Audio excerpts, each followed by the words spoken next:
Okay, we're going to move into our second presentation, brought to you by Takeda Pharmaceuticals. They stepped up as a lead partner for this conference, and we'll be sharing with you all by email a brochure about the exciting work that they're doing in therapy and vaccine research. Thanks so much to Takeda for all their support of the CCA. Our next presenter is Dr. Iain Croall, who will be speaking about the neurological manifestations of celiac disease. Dr. Croall is a cognitive neuroscientist.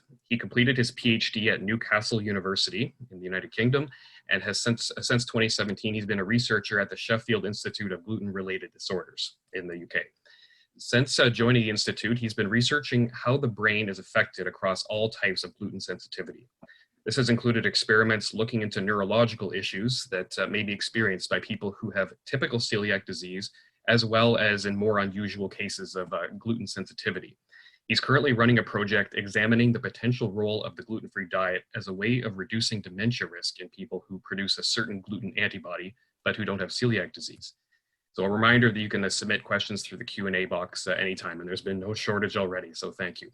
Yes. Yeah, so thanks very much for having me here today, and thanks for the introduction, Mark. I was inspired by your introduction earlier and thought I would be remiss to not very quickly add a slide in showing my cats that have also been seeing a lot more of me recently. This is Pi on the left and Coco on the right, that were not deliberately named after anything to do with gluten, although now that I think about it, I suppose Coco probably is gluten-free and Pi probably isn't. You've already given me a very kind introduction just there, so I won't really spend long on this slide. Just wanted to put a picture up so you could put a face to my voice. As Mark said, my background is basically as a neuroscientist, but I joined this institute in Sheffield, which is essentially a part of the University of Sheffield in the UK in 2017. And I'm a kind of a full-time academic researcher looking into how the brain is affecting gluten-related disorders.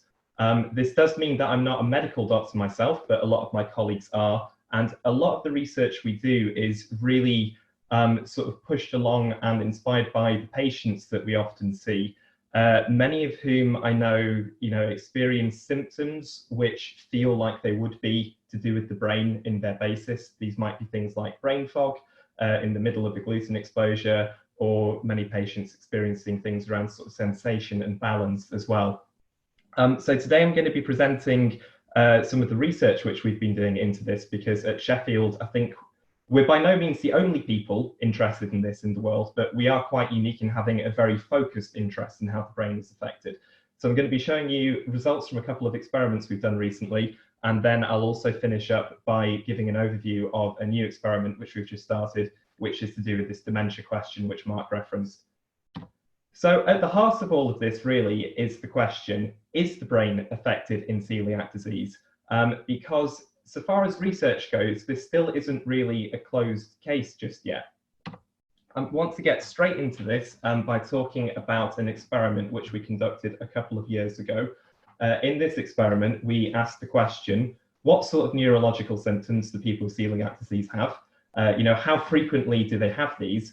And can we find any kind of evidence in brain changes and things like this, which might explain why these symptoms are there? So what we did was we recruited 100 patients with newly diagnosed celiac disease, and they were all recruited from the gastroenterology departments, which was basically just our way of trying to make sure they are as typical and representative of, if you will, ordinary celiac disease as possible. All of the subjects then underwent a neurological examination by a consultant neurologist. We tested their blood for an antibody called transglutaminase 6. And I just want to highlight this quickly because this is something which is going to come up a couple of times in my talk. TG6 is something which we are quite interested in at Sheffield and have been for about 10 years now. Of course, celiac disease is this autoimmune condition, which means that after we eat gluten, we produce various antibodies in our blood against the gluten. And it's the presence of these antibodies which is thought to cause the harm that is involved in celiac disease. TG6 is a very specific antibody which we think might put people at higher risk of having issues in their brain compared to people who don't have TG6. Not everyone with celiac disease makes TG6, but in this particular study, we also checked who had it and who didn't, so that we can have a bit of more of a look at that as well. And to do that, we also put everyone through an MRI scanner. and took a kind of a conventional sort of MRI scan just showing the structure of their brain. So in terms of the symptoms that these people had, we found that 10% on this neurological examination had signs of what we would call peripheral neuropathy. And this is basically a fancy way of saying issues around sensation. 29% were observed to have some degree of difficulty with walking, and 11% had a sign called nystagmus, which is basically where your eye twitches inappropriately, or more than it should do, essentially. And this matched up quite closely with what people self-reported in terms of the issues they had. This was that 24% felt that they had issues with balance, 12% felt that they had issues with sensation, and 42% reported having frequent headaches with respect to gluten. And even if we get rid of the statistic about headaches, because I'm sure many people would complain about having more of those than they would like, we were still left seeing that exactly half of these patients had some sign or symptom of a neurological problem. Looking now at brain imaging data, which is kind of my particular trade, if you will, because this can help us try and explain why people might be getting these symptoms. We were particularly interested in this study to see if people who had TG6 were at a higher risk of these sorts of things and of any changes in the brain compared to people who didn't have TG6. The way that we did that was that we used the MRI scans, which we put everybody through, to do what we would call a volumetric analysis. That's basically a fancy way of saying we identified particular brain regions of interest and measured the volume of them. And this was just to see if the volume of the brain differs between people. Generally speaking, a higher volume is seen to be a healthier outcome. And we did this in two regions of the brain. On the left, it shows what we call subcortical regions, which are indicated by all these sort of rainbow-colored splodges. These have got names of things like thalamus and putamen and caudate and things like this that you might have heard of at some point before. And we also looked in the cerebellum, which is basically the wrinkly bit at the bottom and the back of the brain.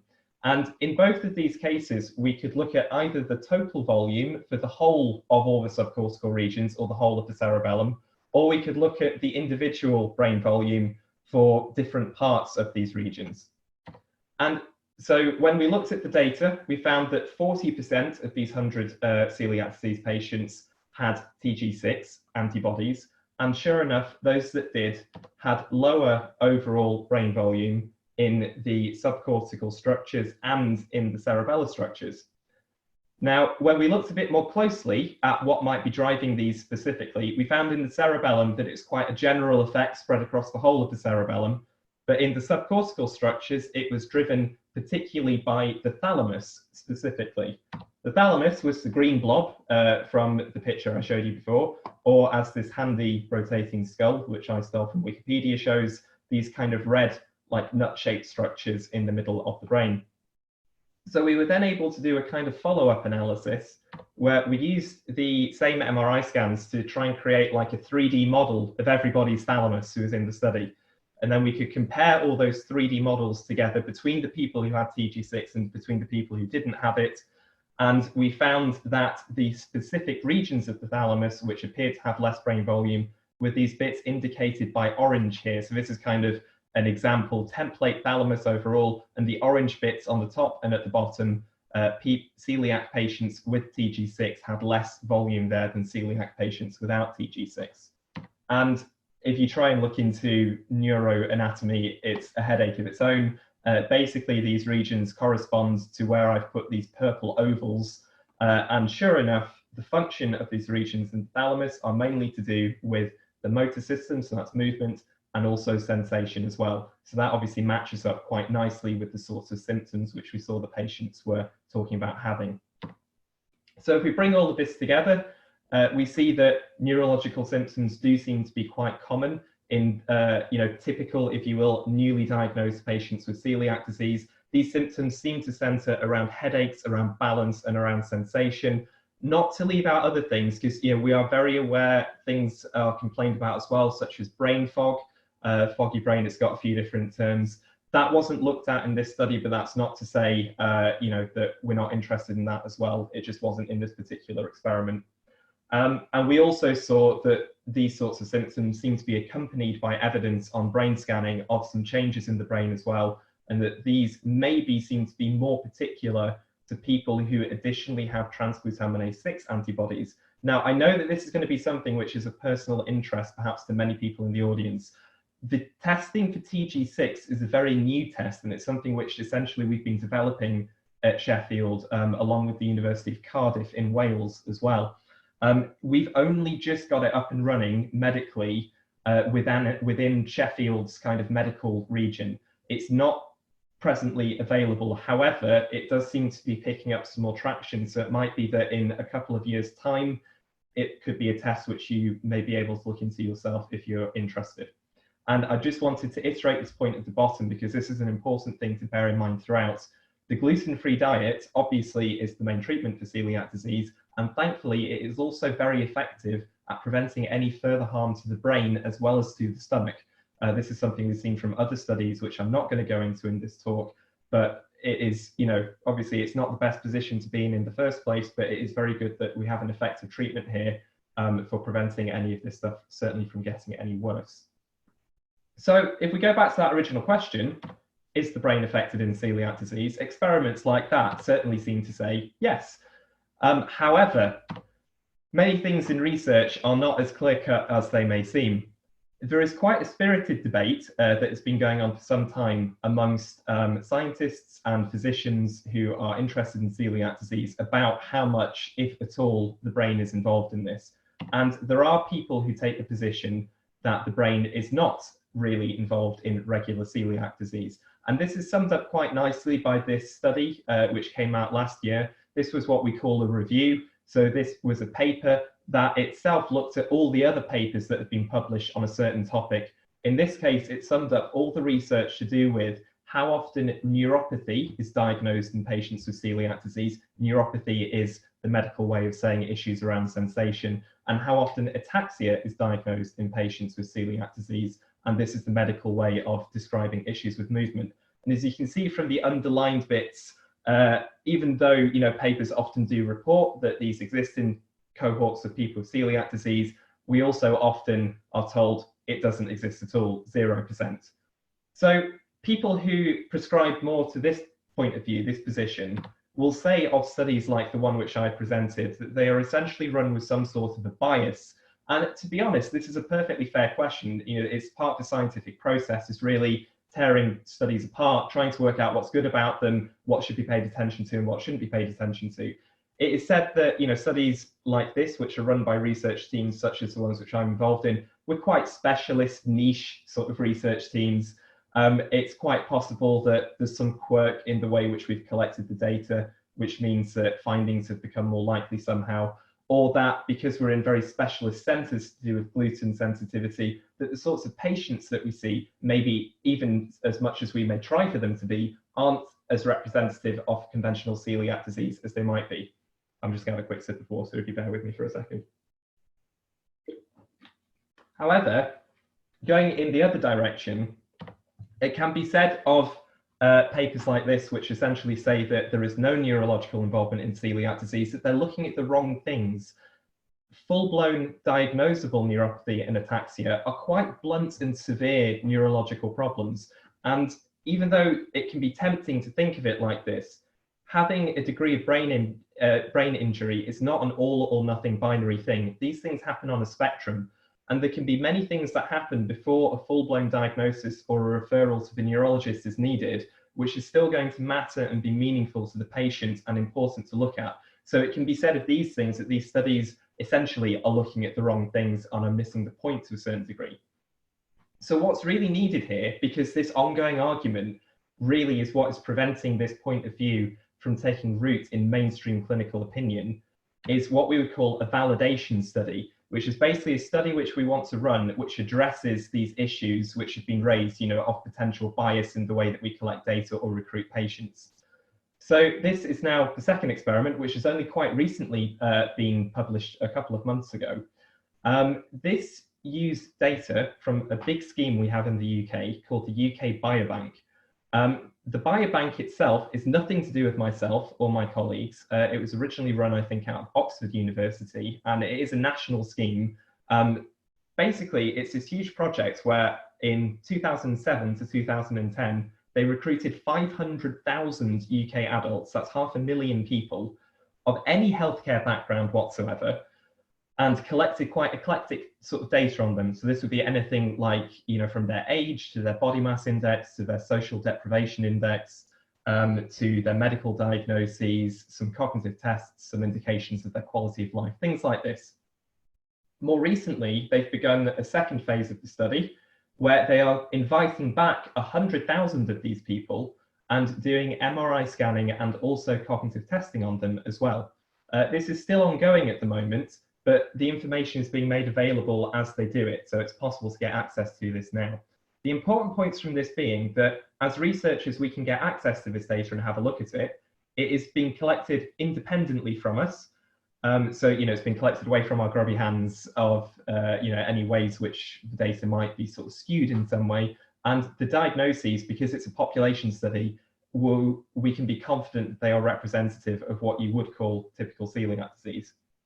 So experiment number 2 is basically saying, can we still see these sorts of findings in other people's data? If we take this biobank data and have a look at it, do we still find evidence that people with celiac disease have got some degree of issue with cognition or their mental health, or any evidence of changes in the brain according to brain imaging?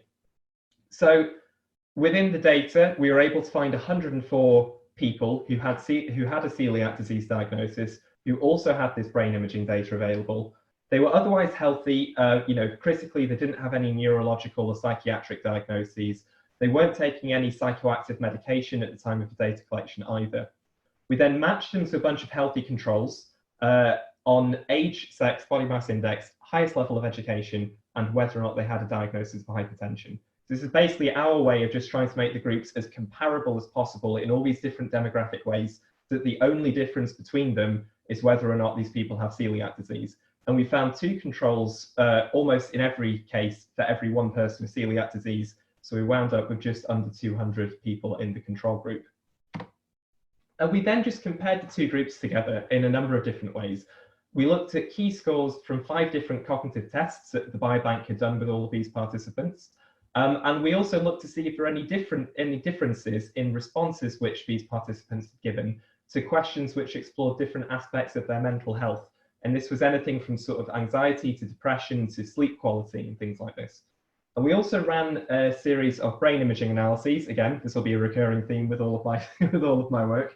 The main thing we did was something called a tract-based spatial statistics analysis, which I know is a bit of a mouthful and probably doesn't sound like it makes much sense at the moment.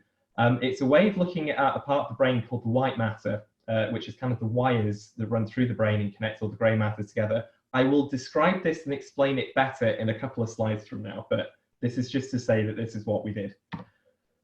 So in terms of what these groups looked like, we found that the 2 groups of people with celiac disease and the controls, they were very well matched to each other in all these different demographic ways. On average, they're about 63 years old, about 66% female, and they weren't different in any of the things which we matched them on, or in how often they smoked or drank alcohol, which are also other things which were kind of important to be similar between them. Excuse me. In terms of these different results we found from these cognitive tests and mental health questions, we found that the patients with celiac disease were significantly slower at one of the 5 cognitive tests. This one was looking at their reaction time, so it was kind of like a game of Snap, which they played with a computer, that card game. And they were overall, on average, slower to respond than the control group were. We also found with the mental health questions that people with celiac disease are significantly more likely to give answers to these which do indicate a potential issue around mental health. And this was true for the question that explored anxiety, the question that explored depression, a question that asked if they've ever contemplated self-harm, and perhaps less surprisingly than the others, we also found that patients with celiac disease were significantly more likely to be unhappy with the state of their own health as well. So moving on to this brain imaging analysis we did, as I said, it had this long sort of word vomit title, tract-based spatial statistics, and it uses a kind of advanced MRI scan called diffusion tensor imaging. You might actually be familiar with what these things look like because these sorts of pictures have been printed in the media quite a lot. It's a kind of scan which gives us access to data like this. So what we're looking at here, rather than a typical sort of scan of the brain, where we can see all the structure and everything. This is a DTI scan, which lets us image the white matter tracts in the brain, which, as I said, are kind of the wires that run through the middle of the brain and connect all of the grey matter regions together. So the grey matter regions basically are the bits that do the thinking in your brain, and these wires are needed to connect them up so they can communicate properly with each other and form a more kind of coherent whole. And DTI is a very good way of imaging this. As well as giving us these sorts of images, it also gives us numbers that let us measure the health of the white matter tracts in all the different parts of it. And it's a very sensitive way of letting us detect differences or any changes that can't really be seen on other kinds of imaging.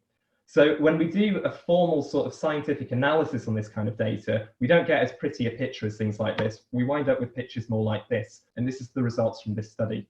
So what we're looking at here is a kind of a template brain in the background, and these areas which are superimposed in green on top are white matter tracts, which were not different between the biobank participants who had celiac disease and the controls.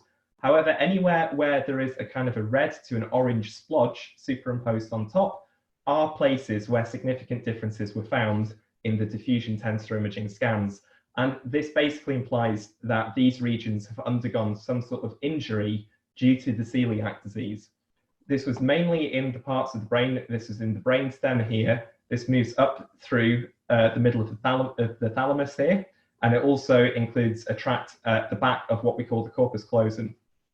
I just want to particularly highlight the brainstem and the thalamus because, as you'll remember from the first experiment I described, where we found that patients with TG6 antibodies were more likely to have lower brain volume in the cerebellum and the thalamus. And then in this separate experiment, using different data from a different group of people, we now found that the tract that connects those two regions together has undergone some sort of change as well. We start to see this kind of synergy building up, even though we're using different data, we're seeing findings that make sense with each other, which I think further gives us confidence that these things are sort of valid and are forming, different parts of this kind of whole picture which we're trying to build up. So to summarize this, here we have used independently acquired data from a population study to try and address potential issues of bias with this other research. And we still show that patients with what you would call typical celiac disease show signs of cognitive and mental health problems and also some changes to the brain's white matter.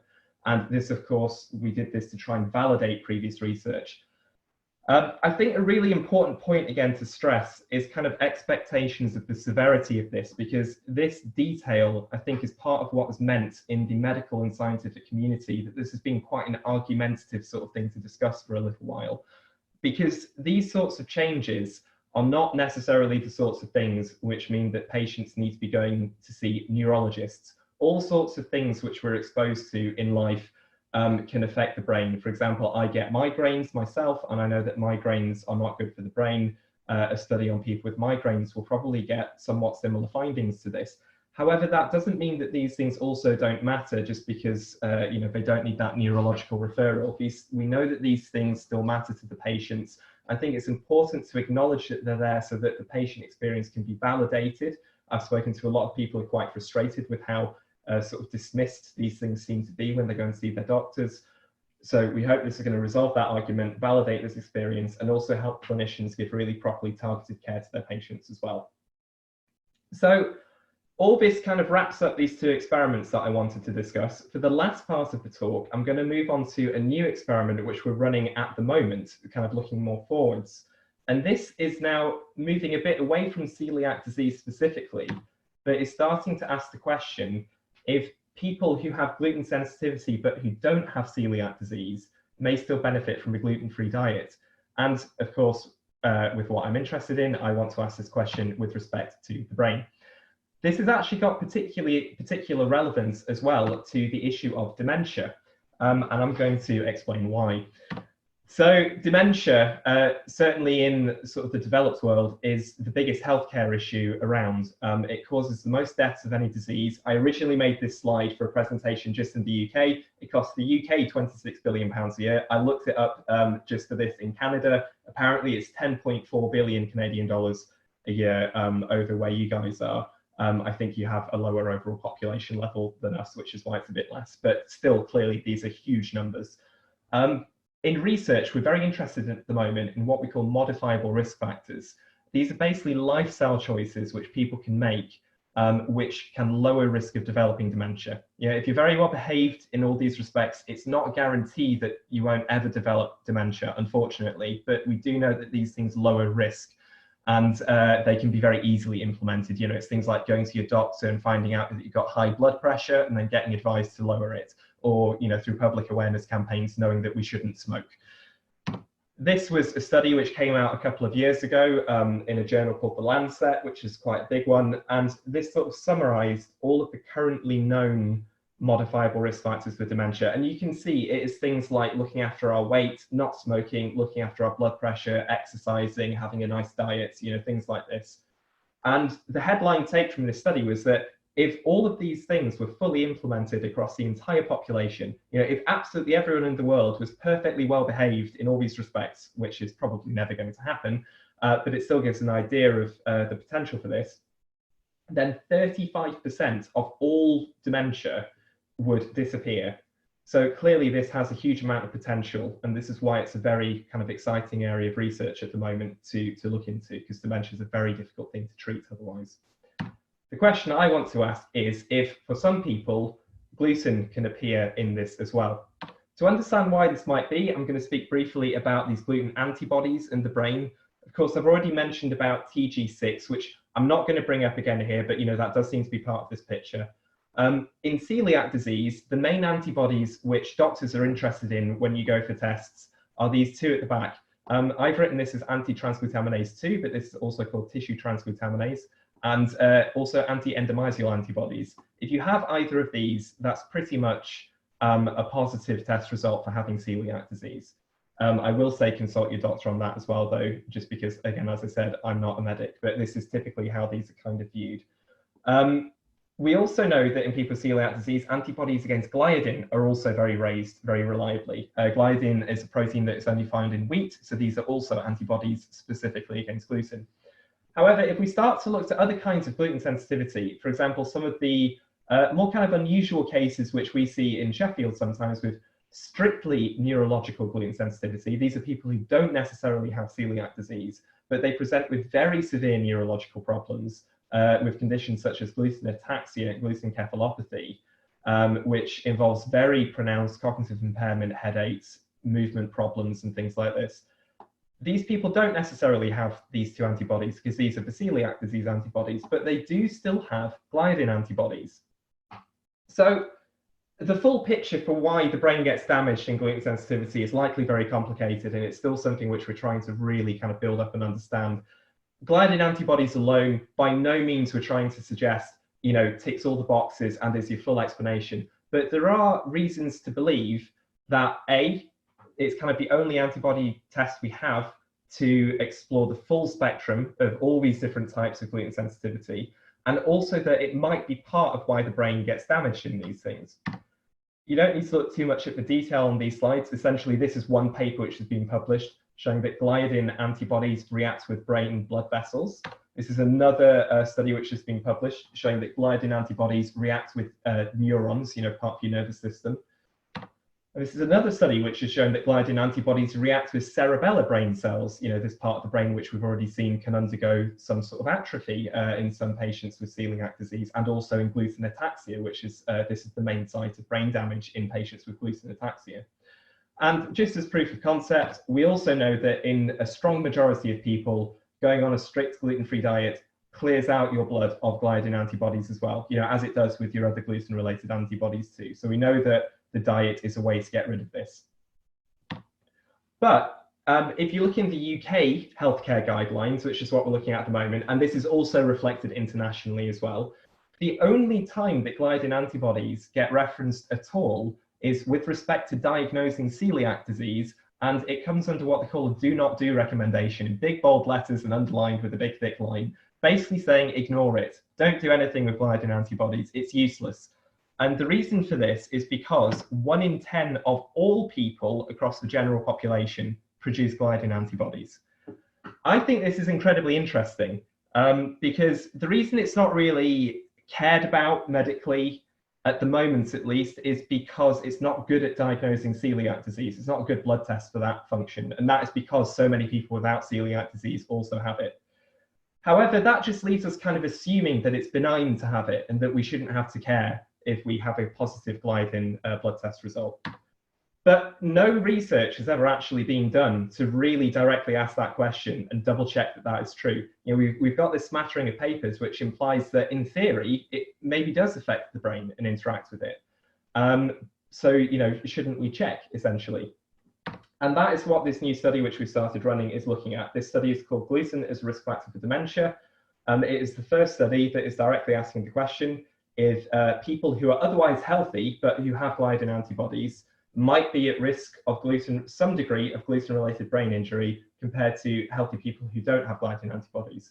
So our hypothesis for this, of course, we don't know if this is true yet. This is why we're doing the study, but we are hypothesizing that this 10% of the general population is accumulating some sort of a level of brain injury due to their having gliadin antibodies, due to their continuing to eat a diet that contains gluten in it. Of course, from a common sense point of view, I think we know that the amount of damage that this would cause is not going to be anything, you know, really severe, or else we'd probably already know about it because we're talking about a lot of people here. However, it is very possible, if we think back to these other dementia risk factors, things like blood pressure and smoking, that these things don't, in the short term, cause any great deal of harm either. But, you know, it's a lifetime risk that by the time when we reach our 70s and our 80s, that it might by then have had a bit of a measurable impact that could put us at greater risk of developing something like dementia, which is why I think it's important to look at this. So if this turns out to be true, we've already got a screening tool that works in finding out if you have it, you know, the blood test. We know that the gluten-free diet will be a way to clear out gliadin antibodies and reduce that risk. And we've got an easy way to kind of implement it. You know, you could just go to your doctors, and at a certain age, it can start getting introduced in your routine blood tests, and then you can get the advice, if needs be, hey, maybe a gluten-free diet would be a good idea for you. This is what the study looks like. We're wanting to recruit 390 participants who are all generally healthy, aged between 50 to 70, and who, you know, critically do not have any diagnosed gluten-related disorders. We then do a blood test on them, basically to see if they have gliadin antibodies or not. From this, of course, we're expecting 1 in 10 to have these. So we want to recruit 39 people with gliadin antibodies. We will match them to a group of controls, 39 people who don't have them, but are similar in terms of their age and sex and so on. And then in these two kind of final study groups, we're going to collect a lot of different measurements to, in quite a general way, investigate the overall health of their brain and their cognitive functioning. The main thing we want to look at, again, is this diffusion tensor imaging sort of scan, because we know now it's quite an interesting thing to look at and it's relevant in other gluten-related disorders. But we're also going to look at things like white matter lesions, these sort of white splodges that appear on a certain kind of MRI scan, which, to be honest, pretty much everybody gets these. These are quite a common finding in normal, healthy aging. However, having sort of too many of them is seen as potentially a bad thing. We'll also look for evidence of any brain atrophy, any changes in the brain biochemistry. We want to look at the cognitive functioning, and we also want to ask about kind of mental health and general quality of life as well. So far, we began recruitment in November of last year. It's projected to run for 2 years. Unfortunately, this has been affected by the coronavirus outbreak. All research at the university that is not directly coronavirus related has been suspended temporarily. So the project has not been running for about a month and a half at the moment, but we're hoping to get it up and running again, of course, as soon as possible. Before we had to stop at that point, we have recruited 75 participants, done blood tests on 64, and actually found 9 gliadin positive participants so far, which is a positivity rate of 14.1%. And of course, the take-home message from this is that if we do get, when I say positive findings, I mean it's sort of scientifically significant findings. This would be evidence that gluten could be an entirely new modifiable dementia risk factor for this 10% of the general population. So just to try and bring absolutely everything together, key point number 1, the brain does appear to be affected in celiac disease. And a lot of the research we've been doing is trying to understand this better and also to try and get this to be a more accepted viewpoint among mainstream clinical opinion. I want to reiterate again that the gluten-free diet is still the best way and an effective way to prevent any further harm. So for this reason, I think it's also important to start to look at other types of gluten sensitivity in people who don't necessarily have celiac disease, where a gluten-free diet would still be advisable because, you know, for potentially people out there who would still benefit from this in other ways, these are groups of people that we want to try and identify so that we can give them that advice. So I first of all want to thank my other colleagues at the Institute, Professor David Sanders, Nigel Hoggard, and Mario Sanchez-Vasiliou. And thank you all to the Canadian Celiac Association for having me today. Thank you all for listening very much. And I thought I'd end on a nicer picture of the local countryside around where I'm from at the moment, although it doesn't look quite as pretty with that as with the weather at the moment. Thank you very much. Thank you, Dr. Croall. That was very interesting and a lot of questions. So on the questions, some questions that people are putting are clearly not meant for this speaker. So I've been re-allotting some, like recording them, especially ones relating to children. Like we have a pediatric gastroenterologist speaking later. So some of your questions I've taken and slotted in to be asked to other speakers. So keep that in mind. And some questions we can't answer because they're highly personal.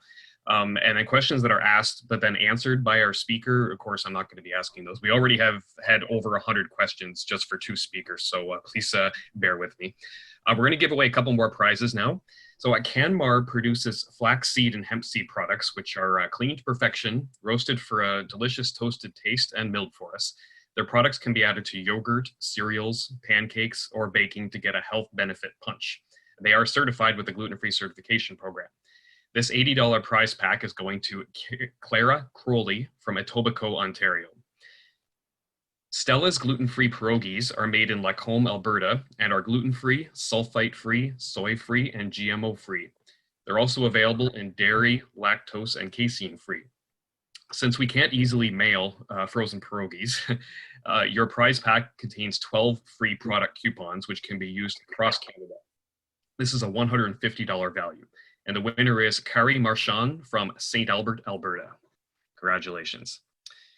So we're going to move to the Q&A. Like I mentioned, we have a lot for Dr. Croall. I'm going to focus, so we have a couple of questions here that were asked by numerous people, Dr. Croall. A lot of questions on the TG6. Could you re-explain that quickly? Does it show up only after being glutened? Does it reduce when on a gluten-free diet? Should potentially celiac children be tested? I thought I'd just turn on my video quickly for the question portion. Yeah, so I think TG6 is, like I say, it's something we're very interested in at the moment. So it is something which, so far as we can tell, like these other antibodies, does show up when people have been glutened. That is to say that if somebody is on a very strict gluten-free diet for a long period of time, we would expect the amount of TG6 in the blood to diminish and to disappear. And this seems to be what is generally true for all these different gluten-related antibodies. They're basically produced during kind of like an active glutening, and then they all have kind of their own half-life. So, you know, they've been produced, but they'll just die off themselves after a certain period of time. So was there another part to that question as well? Like, should potentially children with celiac, children who may be celiac, should they be tested for this? So potentially, you know, with a big kind of asterisk on it. So the general kind of utility of introducing TG6 tests into general kind of clinical care. I want to just be, I suppose, a little bit cautious around this. You know, at the moment, this is a test which we're certainly very interested in the research community. And the reason for that is because it could have clinical applications further down the line as well. But I'm kind of hesitant to sort of give a straight yes or no to that until more research has been done. You know, but this is very much the kind of thing we're very actively involved in at the moment. At Sheffield, we have, like I've mentioned, we've started introducing this as a test that doctors in our local kind of hospital trust are able to order. And I think Sheffield is possibly unique in the whole world in being able to do this at the moment. And that's just kind of because this is where the test has come from. So maybe over the next few years, we might see greater adoption. It kind of depends on how the research around it pans out a bit more. So I think this is a bit of a watch this space point. If it turns out to be clinically useful in adults, I am absolutely sure that we will also be looking to see if it's clinically useful in children as well. So I'm sorry that I can't give a definite answer to that at the moment, but it's certainly something which we're looking into at the moment. Okay. And I think probably 10 to 15 people asked variations of this question. You mentioned that going on the gluten-free diet can stop the damage, but what about reversing it? Can the brain recover? Can these symptoms subside? Yeah. So, I mean, as you mentioned, this is quite a common question, which I get at these sorts of things, understandably. the bottom line is, unfortunately, the brain, generally speaking, is not very good at recovering from damage to it, certainly not compared to the rest of the body. However, on commencing a gluten-free diet, there are papers which are out there which do indicate that some degree of recovery is possible and does happen. So, for example, there was one paper, I think by a group led by Lichtvark et al. In 2014, which showed that over a year from starting a gluten-free diet, cognitive test scores in patients with celiac disease did significantly improve from what they were at the point of diagnosis. So I think some recovery certainly is possible. Unfortunately, and this will slightly kind of modify as well based on how long someone has not been diagnosed with celiac disease but has had it for. You know, if someone is very quick to getting diagnosed, then there won't have been much of a window of opportunity for the brain to have undergone any injury before they start their gluten-free diet. So this is kind of another reason why I think we need to be very good at diagnosing the condition as well. Depending on certain other factors, unfortunately, some of it may not be recoverable as well. But it certainly is, I think, like I kind of mentioned, my background is in sort of general neuroscience. I've worked previously in things like traumatic brain injury and dementia studies and things like this. Generally speaking, you don't often get something like a dietary change being able to protect the brain. So I think there's reason to be, obviously it's not a good position to be in, but then the other side of that coin is that having something like the diet to rely on, which does really help, is also a very useful thing to have too. I know many in our community are grateful to you and your colleagues and those around the world who are researching this issue, neurological issues and celiac disease. What do you say to people who are suffering from migraines, dizziness, brain fog, tingling, whatever, and are facing doctors who refuse to test them for celiac disease, saying those are not celiac symptoms? Yeah, that's a very common complaint which I get as well. I mean, that really is the exact reason why, the second experiment which I presented, this validation study which we did, that really is the motivation for this. In terms of giving really practical advice, I would say if you can try and find the actual published literature like that and present it to a doctor, some doctors under those circumstances who might be a bit skeptical to begin with might sort of mellow a bit to the idea if they see, the published research which says it. Because I think it can kind of be one thing for someone to say, I heard that this might be true, and it's another thing to actually present them with a published piece of literature which says that it is. So that is a very practical piece of advice which I could give to you. We are trying to get these things better adopted, and we are having some success with this. One of the colleagues I mentioned I have, Professor Marios Hadjivasiliou, is very unique in being that he is a consultant neurologist. He's not a gastroenterologist by training at all, but his primary clinical patient focus is in brain issues that people with gluten sensitivity have got. That's his clinical thing. And he's been researching this area for about 25 years now. And a lot of his papers a few years ago have meant that these healthcare guidelines in the UK have now actually started to change. So that this guidance that I had a screenshot of says that if there is a patient who has unexplained ataxia, so they are presenting to a neurologist with movement problems and they can't find any causes for it, it's now officially recommended that they should be tested for celiac disease. So details like this are starting to creep into standard clinical care. We're really trying to keep that ball rolling and get the adoption up more as well. Hopefully we'll get there slowly but surely. Someone just commented they took a paper from Dr. Hadjivasiliou to their neurologist. So yeah, great advice. I'll let him know that. I'm sure he'll be very happy to hear it. Around the world. Okay, a lot of people asked a question like, is X related to celiac or neurological issues? So, I mean, I could advise you to have a pen and paper, or we could just run through these one at a time if you want to give a brief. I'll do a quick fire yes or no. Do your best. Okay. Eye twitches, including focusing at different lengths. So that essentially is nystagmus. So the first paper, the first experiment I presented, where we found, I think it was 11% of newly diagnosed typical celiac disease patients had a sign of nystagmus. I would say that is an indication that is potentially related to celiac disease. Mood changes, depression. I think I know the answer to this one. Yeah, so from the biobank study, we certainly found things indicating that. And the biobank study, what I didn't touch on is that, of course, we're not doing this in isolation. Other research groups have produced papers which kind of support these things as well. There are other papers out there as well which are particularly interested in mood changes relating to celiac disease. Depression, I think more than anxiety, seems to come up. People more often find that depression maybe is. Of course, there's a very interesting question in that.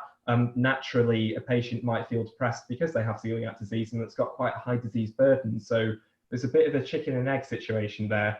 But there was also a paper coming back to this gliadin antibody question, which found that both in patients with celiac disease and in healthy controls, people who had higher levels of gliadin antibodies were more likely to show depressive symptoms. So I think that interestingly indicates it might have a physical basis to it, rather than just being a kind of an emotional response to this difficult condition.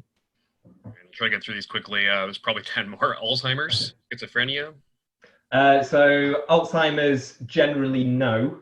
Alzheimer's is a specific form of dementia. Research has looked at this and has not found it to be the case. However, there are other types of dementia, specifically the kind of dementia called vascular dementia.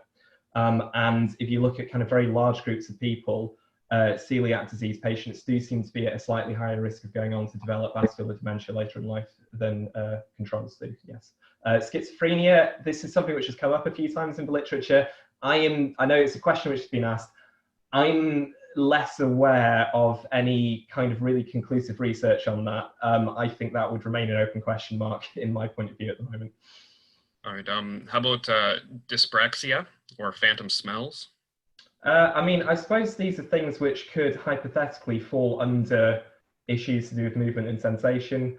Dyspraxia potentially from that point of view.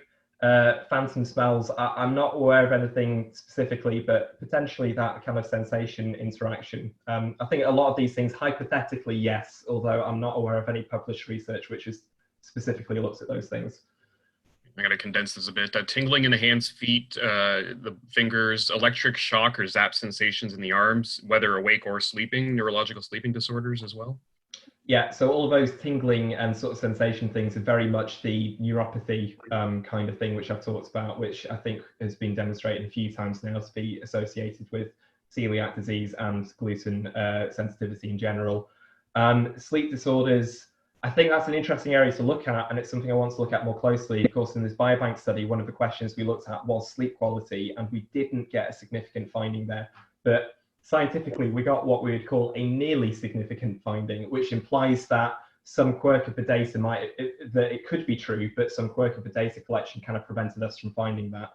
We do also have other data in people with non-celiac gluten sensitivity, also called non-celiac wheat sensitivity, which I think does show that sleep quality is impacted there. So quite possibly, yes, and that's an area which we're looking into as well. All right, so from a neurological perspective, would you advise for people who don't have celiac or gluten issues to go gluten-free, like anybody? Generally speaking, no. And I think this is a very interesting question. I think, because of course, gluten-free choices in restaurants and at supermarkets has really exploded over the past decade. I think it's obviously been a real boon, a real help to patients with celiac disease. But it does also seem to be driven largely by a general kind of trend in thinking that gluten is a generally bad thing for all human beings. Medical research does not support that that is the case. The majority of people, even if we include people with gliadin antibodies, which is a whopping 10% of the population, that still leaves 90% of people with no measurable reaction to gluten, at least that we are aware of. And of course, it could be that there are tests which are yet to be developed, which would help us better find people. But for all intents and purposes, the vast majority of people seem to be able to process gluten safely. And it can be a double-edged sword as well. As much as this kind of boom has meant that choice has become much more available, I think it can also have a knockback effect where in other people, it encourages a skepticism of people who say that they have issues to do with gluten. And we can get a lot of complaints of people who are not taken seriously in restaurants or in supermarkets about their dietary needs. So I think it's important to stay measured about these things. Generally speaking, gluten does not seem to be an issue for people, people who are generally healthy and otherwise. So I wouldn't support that as being a problem. And I think this will have to be our last question. Do you have any advice on treating these conditions apart from going gluten-free? Should people take supplements? Any other suggestions? Sure. So I think this is my moment again to invoke the I am not a medical doctor moment in terms of advising any sorts of treatments that people follow. The gluten-free diet really is kind of 99% of it. I think it's pretty much everything. Certainly in terms of research. There are certain things which are generally good for the brain. I kind of mentioned all these modifiable risk factors for dementia. They're just the reason they work is that they generally keep the brain healthy. If we exercise, if we look after our weight, if we look after our blood pressure, and we don't smoke, I would certainly recommend doing the best that you can do in all of those respects. And I think over time, that will have a measurable good impact on the health of your brain as well, which could help to offset anything which the gluten sensitivity might have done by itself. Okay, thanks so much for this. There's apologies to those whose questions I couldn't get to, but we may explore emailing some of these extra questions to our experts to see if they might respond after the fact. I'd be happy to receive those if you wanted to send them, yes. Okay. Thanks again for joining us, Dr. Thank you very much for having me. All the best with the rest of the conference as well. Thank you. Half hour later, if you're in Newfoundland, Daya Foods is a Canada-based dairy alternative food company. They produce dairy-free cheeses, pizzas, burritos, sauces, and more. From the gooey goodness of grilled cheese to the rich and creamy taste of fruit-kissed yogurt, all their products taste great and are free from gluten, soy, dairy, eggs, peanuts, fish, and shellfish. I'm personally a huge fan of their pizzas and their delicious cheesecakes.